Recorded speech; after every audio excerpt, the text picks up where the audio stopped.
بسم اللہ الرحمن الرحیم۔ السلام علیکم ورحمۃ اللہ وبرکاتہ۔ محترم ناظرین کرام، کیا آپ جانتے ہیں کہ ایک بادشاہ نے اپنے سونار کو سونے کا زیور بنانے کا حکم دیا، مگر سونار نے پیتل کا زیور بنا کر بادشاہ کو حیران کر دیا۔ ایک ایسی کہانی جو الفاظ کی طاقت، ذہانت اور شرط کی تشریح پر مبنی ہے۔ کہتے ہیں کہ ایران کے ایک قدیم بادشاہ کو نایاب اور عجیب چیزوں کا غیر معمولی شوق تھا۔ وہ عام چیزوں میں کمال تلاش نہیں کرتا تھا، بلکہ ایسا کمال چاہتا تھا جو عام عقل کی پہنچ سے باہر ہو۔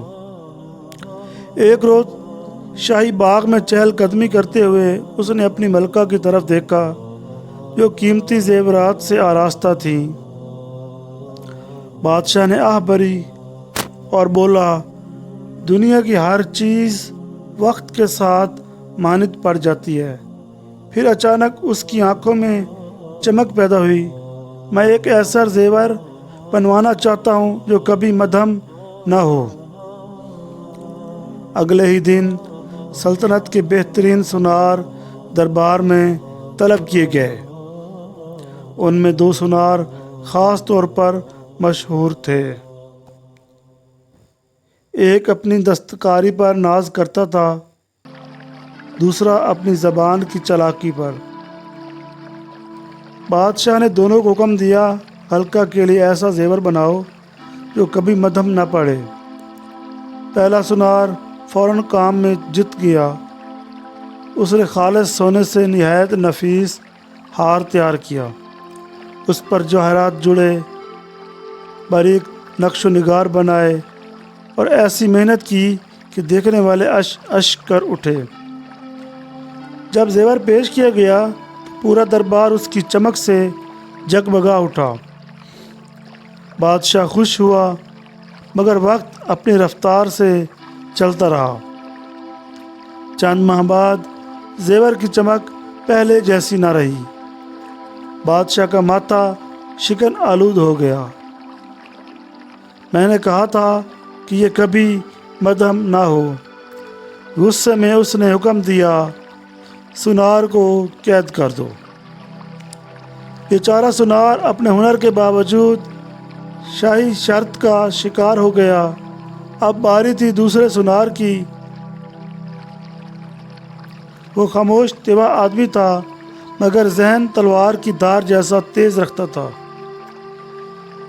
کئی دن بعد وہ دربار میں حاضر ہوا۔ اس کے ہاتھ میں ایک نہایت چمکدار زیور تھا۔ بادشاہ نے اسے غور سے دیکھا۔ کیا یہ کبھی مدھم نہیں ہوگا؟ سونار نے اعتماد سے جواب دیا، ہرگز نہیں، جہاں پناہ۔ بادشاہ خوش ہو گیا، مگر اسے تجسس ہوا یہ کس دھات کا بنا ہے۔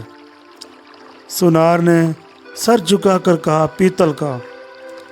دربار میں جیسے بجلی گر گئی۔ وزیر کی آنکھیں پھیل گئیں، بلکہ حیران رہ گئیں، اور بادشاہ تخت سے تقریباً اچھل پڑا۔ پیتل! وہ گرجا، میں نے سونے کا زیور مانگا تھا۔ سونار نے نہایت سکون سے جواب دیا، معاف کیجیے گا جہاں پناہ، آپ نے سونا نہیں مانگا تھا۔ بادشاہ چونکا، کیا مطلب؟ سونار نے ادب سے عرض کیا، آپ کا فرمان یہ تھا کہ ایسا زیور بناؤ جو کبھی مدھم نہ ہو۔ میں نے آپ کی شرط پوری کی ہے۔ سونا وقت کے ساتھ اپنی چمک کھو سکتا ہے، مگر پیتل اپنی فطرت کے مطابق وہی رہتا ہے۔ پھر اس نے مسکرا کر کہا، میں نے سونے کا وعدہ نہیں سنا تھا، صرف یہ سنا تھا کہ زیور کبھی مدھم نہ ہو۔ دربار میں سرگوشیاں شروع ہو گئیں۔ کچھ وزیر ہنسی چھپا رہے تھے، کچھ سونار کی حاضر جوابی پر دنگ تھے۔ بادشاہ نے جواب دینے کی کوشش کی مگر ہر دلیل اسے اپنی ہی شرط کے جال میں الجھا دیتی۔ آخر کار اس نے کہہ لگایا، تم سنار کم وکیل زیادہ معلوم ہوتے ہو۔ سنار نے عاجزی سے کہا، جا بنا، کبھی کبھی شرطیں داد سے زیادہ سخت ہوتی ہیں۔ بادشاہ اس کی ذہانت سے متاثر ہوا۔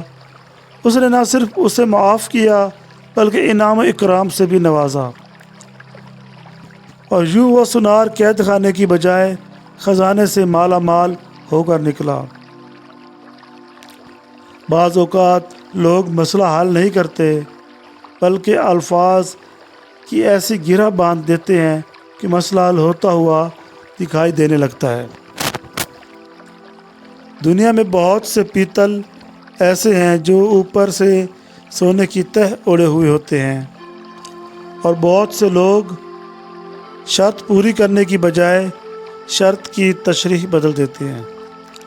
جب شرطیں غیر واضح ہوں تو ذہین لوگ سچ نہیں بدلتے، مطلب بدل دیتے ہیں۔ محترم ناظرین، اگر آپ کو ایسی دلچسپ اسلامی کہانیاں، سبق آموز واقعات اور حکمت بھری باتیں پسند ہیں تو ابھی چینل کو سبسکرائب کر لیں، لائک کریں، کمنٹ میں اپنا خیال ضرور بتائیں اور اس کہانی کو اپنے دوستوں تک شیئر کریں تاکہ زیادہ سے زیادہ لوگوں تک یہ پیغام پہنچ سکے۔ اللہ تعالیٰ آپ سب کو ہر قسم کی برکت عطا فرمائے، آپ کے دل کو ہمیشہ سچ کی طرف راغب رکھے، آپ کو ذہانت کے ساتھ ساتھ ایمان کی بھی خوبصورت روشنی دے۔ آمین۔ آپ کا قیمتی وقت دینے کا شکریہ۔ مزید ایسی کہانیوں کے لیے عقیل اسلامک ڈیسک کو ضرور فالو کریں، بیل آئیکن دبائیں اور نوٹیفیکیشن آن رکھیں۔ جزاک اللہ خیرہ۔